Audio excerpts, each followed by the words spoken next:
से बड़े नदी में मिलना चाहते हैं या फिर किसी सागर, महासागर, किसी झील में मिलना चाहते हैं। तो खास करके यहाँ पे हम देखेंगे कि भारत के दक्षिणी हिस्से में इस तरफ बंगाल की खाड़ी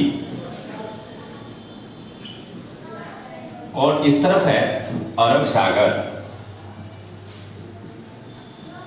तो ये दो प्रमुख जलीय क्षेत्र हैं जिसमें कोई नदी जो है मिलना चाहती है।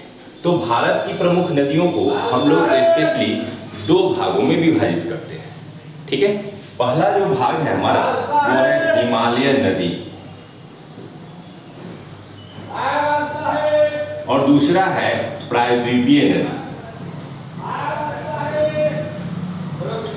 तो हिमालय नदी और प्रायद्वीपीय नदी, वे नदियां जो हिमालय से निकलती हैं उनको हम लोग हिमालयन नदी कहते हैं और वो जो दक्षिण भारत में निकलती हैं उन्हें हम लोग प्रायद्वीपीय नदी कहते हैं।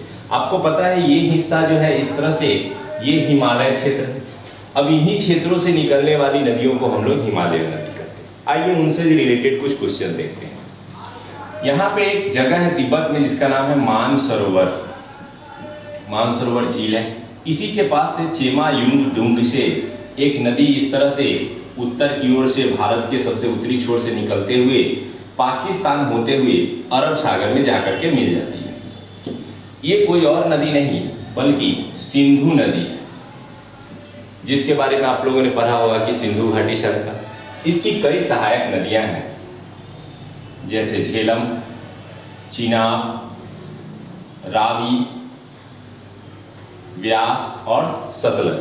इनके क्रम को आपको याद रखना है। सिंधु सबसे ऊपर है, उसके बाद आता है झेलम, उसके बाद आएगा चिनाब, उसके बाद आएगा रावी, फिर व्यास और सतलज।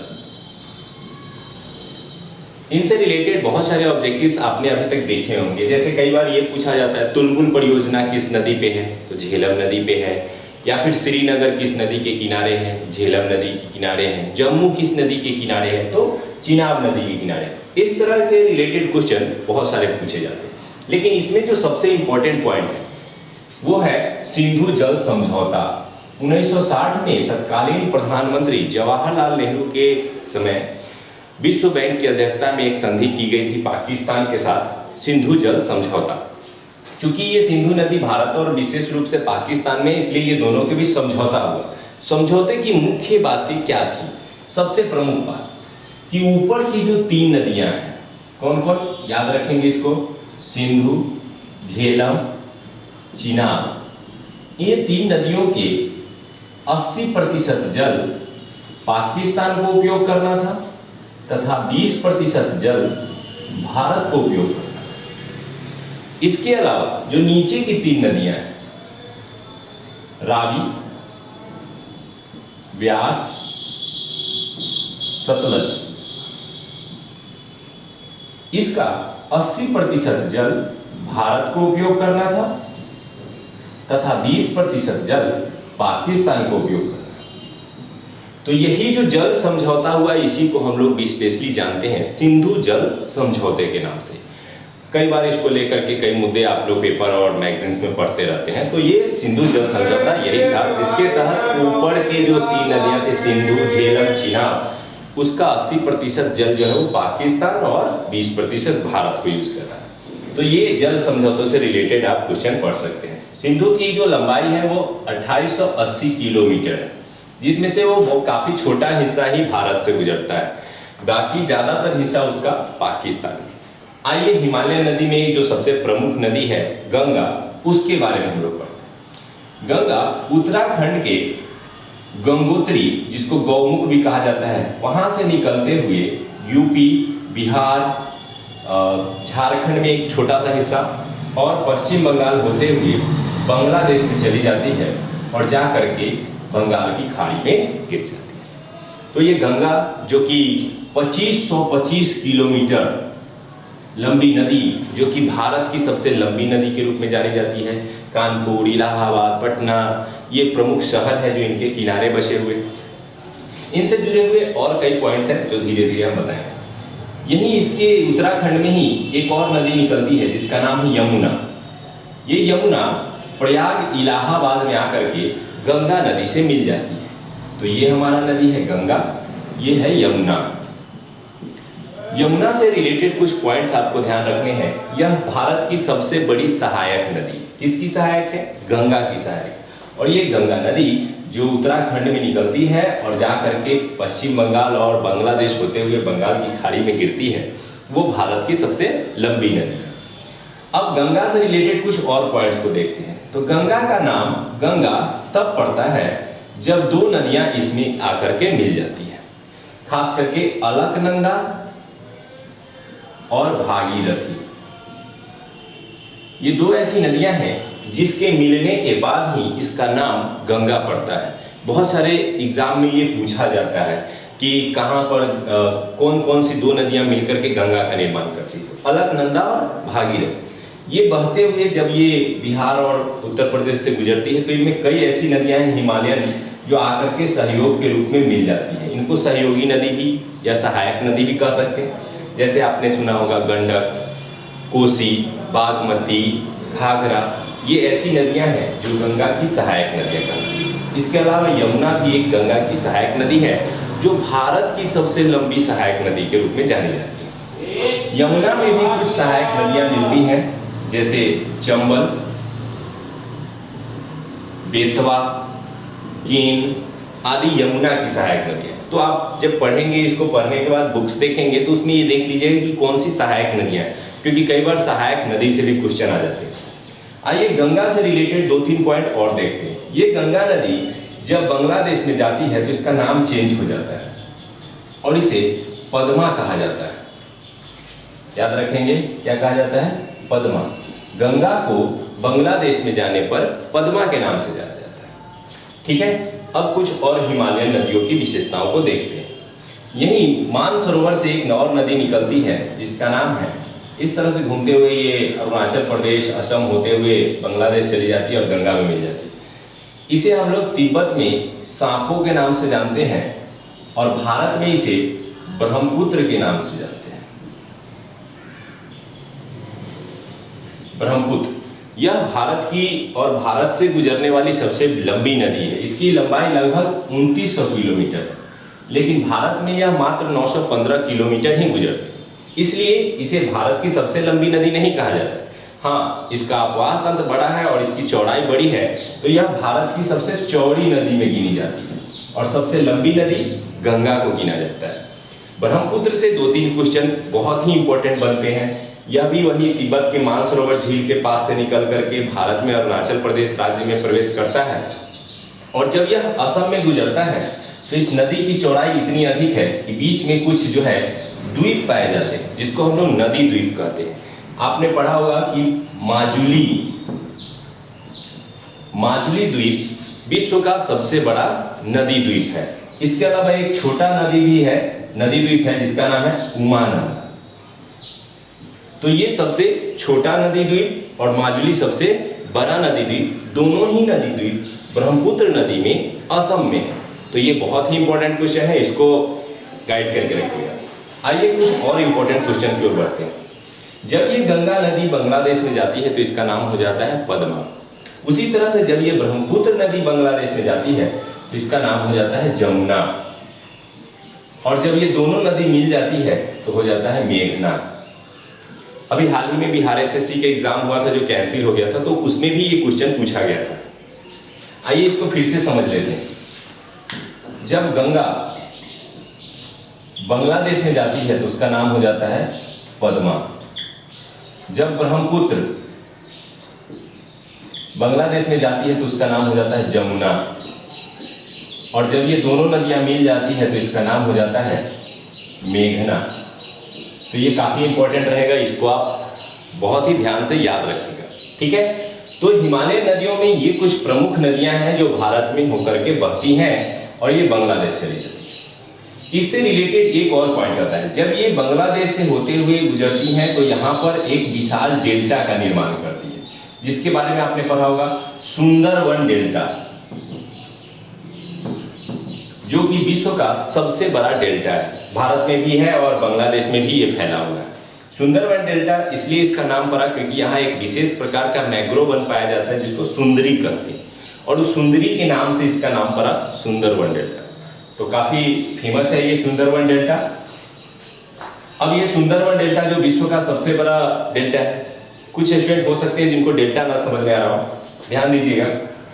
जब कोई नदी बहते हुए आगे बढ़ती है तो अपने साथ मिट्टी के ढेर सारे गाद लेकर के जाती है। जब वो मुहाना जहाँ पे वो समुद्र में मिलने वाले होते हैं तो वो मिट्टी जमा करना शुरू करते हैं और इसी मिट्टी के टीलों को हम लोग डेल्टा के नाम से जानते हैं।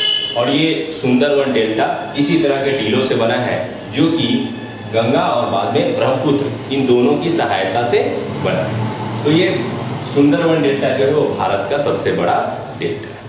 तो ये काफ़ी इंपॉर्टेंट रहेगा, तो इसके विषय में पढ़ सकते हैं, इन सहायक नदियों के विषय में पढ़ सकते हैं, गंगा यमुना और इधर जो ऊपर की कुछ नदियां हमने बताई उसको ध्यान से आप देख सकते हैं। इससे बहुत सारे ऑब्जेक्टिव्स आएंगे।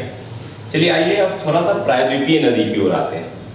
इसमें एक नदी आपको इंपॉर्टेंट हो जाता है, यहाँ पर एक पहाड़ी है अरावली पर्वत, यहाँ से एक छोटी सी नदी निकलती है लूनी। बहुत सारे एग्जाम में इसे पूछा गया।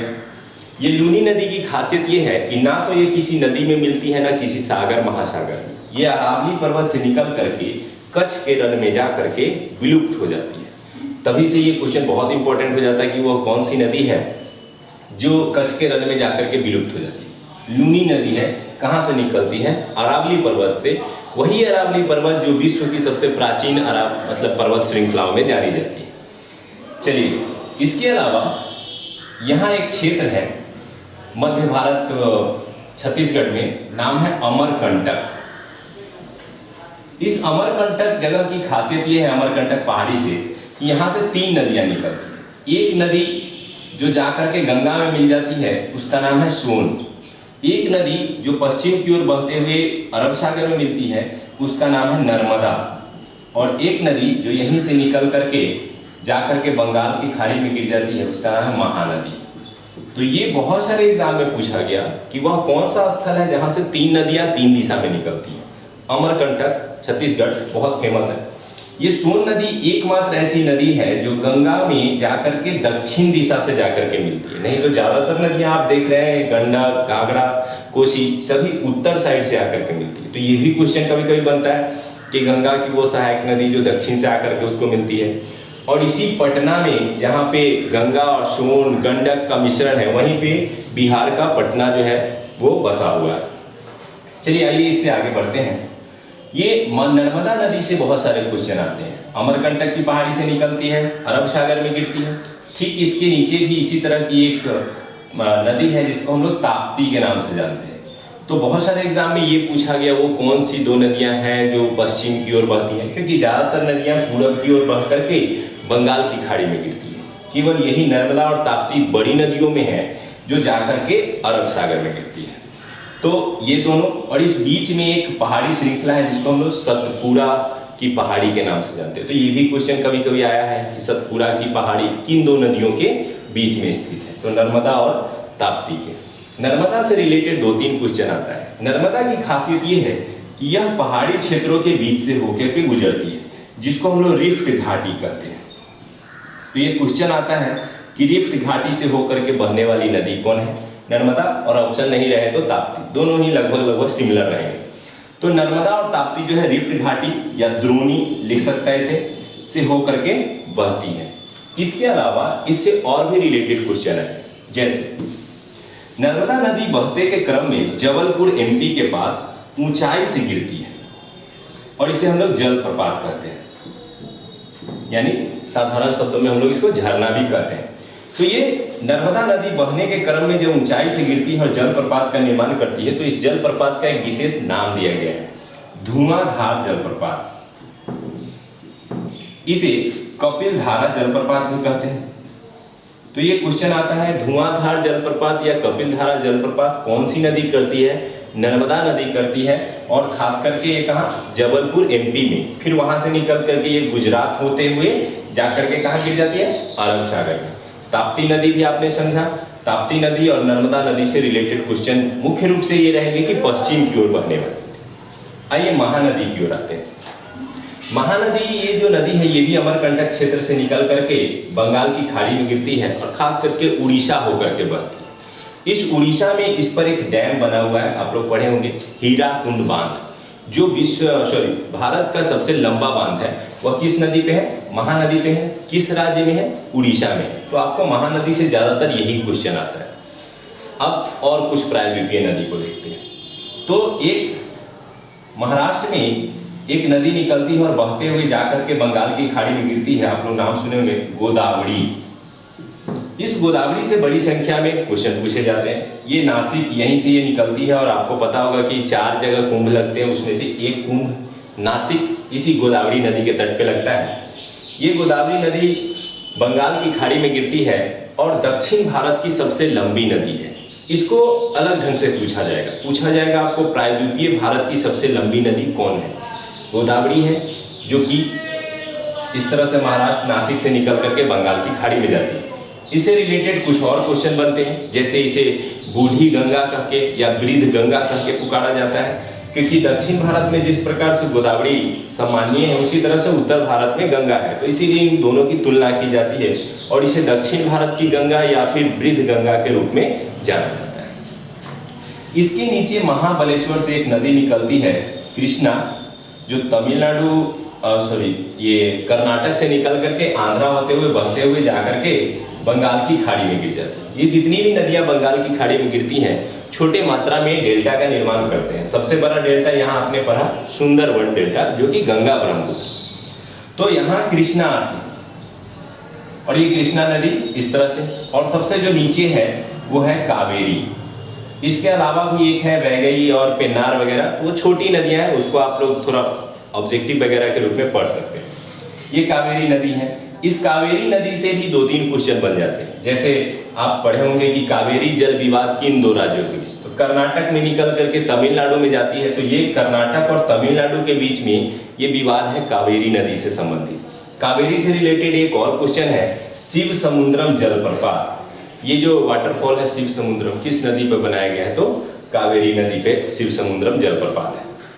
कृष्णा से एक क्वेश्चन आप लोग बड़ी मात्रा में पढ़े होंगे कि ये जो आप पढ़ते होंगे कि नागार्जुन सागर बांध परियोजना किस नदी पे है? तो इसी कृष्णा नदी पे। बांध परियोजना से जुड़ा हुआ जो सबसे इंपॉर्टेंट क्वेश्चन है वो है भाखरा नांगल बांध, जो भारत का सबसे ऊंचा बांध है। वो आ जाइए यहाँ सतलज नदी पर पंजाब में है, और यह भाखरा नांगल बांध बड़ी संख्या में क्वेश्चन में आता है कि भारत का सबसे ऊंचा बांध परियोजना किस नदी पे है, किस राज्य में है? तो सतलज नदी पे पंजाब में। यहीं से एक नहर निकाली गई है जो कि राजस्थान को पानी पहुंचाती है। इसको इंदिरा गांधी नहर के नाम से जाना जाता है। इसे इंदिरा कनाल भी बोलते हैं, और भारत में ही नहीं बल्कि विश्व में सबसे लंबी मानव निर्मित नहर के रूप में इसको जाना जाता है। और ये क्वेश्चन बार बार एग्जाम में आता है कि इंदिरा कनाल को पानी किस नदी से प्राप्त होता है, इंदिरा कनाल या इंदिरा नहर जो है वो किस राज्य को सिंचित करता है? तो खास करके राजस्थान को ज़्यादा बेनिफिट पहुंचाता है। कई बार व्यास भी दे देता है सतलज के साथ, क्योंकि व्यास नदी जो है वो सतलज की सहायक नदी है। तो इन दोनों नदियों का पानी जो है वो इंदिरा नहर को प्राप्त होता है। लेकिन बेसिकली आप केवल सतलज ऑप्शन रहे तो सतलज ही दे सकते हैं। अगर दोनों ज्वाइंट में पूछे जाएंगे तभी हम लोग सतलज और व्यास देंगे। तो ये हमारे भारत की प्रमुख नदियां हैं, जिनमें हमने देखा कि ऊपर वाली ये जो नदियां थी वो हिमालय से निकलती हैं। ये जो नदियां हैं वो प्रायद्वीपीय भारत की नदियां हैं। इनसे जुड़े हुए और भी ऑब्जेक्टिव्स आएंगे, जैसे एग्जाम्पल के तौर पे कौन से डैम जो है किस नदी पे बनाए गए हैं। जैसे आपको ये ब्रह्मपुत्र के बारे में मैंने बताया कि इधर इसको सांपो कहते हैं, अरुणाचल प्रदेश में जब प्रवेश करती है तो इसका नाम चेंज हो जाता है, दिहांग कहते हैं। और फिर ये भारत में ब्रह्मपुत्र के नाम से जाना जाता है और आगे जाकर के बांग्लादेश में चली जाती है। इसके अलावा यहाँ नर्मदा और ताप्ती से क्वेश्चन आते हैं कि बाकी सभी नदियाँ डेल्टा बनाती है और एस्च्यूरी कौन बनाती है? तो एस्च्यूरी नर्मदा और ताप्ती बनाते हैं। पश्चिम की ओर बहने वाली नदी कौन है? नर्मदा और ताप्ती है। लूनी नदी की खासियत क्या है? ये है। तो ये नदियों से रिलेटेड बहुत सारे क्वेश्चन। यूपीएससी में एक क्वेश्चन पूछा गया था कि वो कौन सी 3 नदियां हैं जो हिमालय को क्रॉस करके भारत में आती है? तो ध्यान देंगे, ये नदी सिंधु, ये नदी सतलज और ये नदी ब्रह्मपुत्र। यह 3 ही ऐसी नदियां हैं जो हिमालय को क्रॉस करके तिब्बतीय क्षेत्र में उत्पन्न होती है और क्रॉस करते हुए भारत में प्रवेश करती है। और भारत में प्रवेश करने के बाद भारतीय क्षेत्र को सिंचित करने के अलावा ये इधर पाकिस्तान में चली जाती है, जबकि ये जो ब्रह्मपुत्र है वो बांग्लादेश में चली जाती है। तो नदियों के इस जाल को बेहतर ढंग से समझने के लिए इस वीडियो को कम से कम 2-3 बार देखिएगा ध्यान से। इसके अलावा इसको पढ़ने के बाद हो सके तो इसके ऑब्जेक्टिव्स पे जाकर के क्लिक कीजिएगा, यानी ऑब्जेक्टिव्स बनाइएगा अपने बुक्स में, अपने प्रिपरेशन वाले जो आपके नोट्स होंगे उनमें इनको संचित कीजिएगा, काफ़ी हेल्प करेगा ये। और इसको समझ लेने के बाद आप अगर डैम वगैरह याद करना चाहते हैं, नदी घाटी परियोजनाएं जैसे दामोदर घाटी परियोजनाएं बहुत सारी हैं, तो वो याद कर सकते हैं। और कौन से शहर किस नदी के किनारे हैं वो भी समझना बहुत आसान हो जाएगा। तो उम्मीद करते हैं कि आपको ये भारत की नदियाँ पसंद आया होगा। अगर ये पसंद आया है तो इसे लाइक करें, सब्सक्राइब करें और दोस्तों को शेयर करें। हाँ, एक और मैं विशेष बात बताना चाहूँगा कि आप लोग पढ़ाई करें और कमेंट सेक्शन में जाकर के आप बता सकते हैं कि आपको ये पसंद आया या नहीं आया, इसमें कुछ कमियां रहीं या क्या है, तो वो आपका इंतजार रहेगा हमारा। इस वीडियो को देखने के लिए धन्यवाद। देखते रहिए EDUTedia। थैंक्स।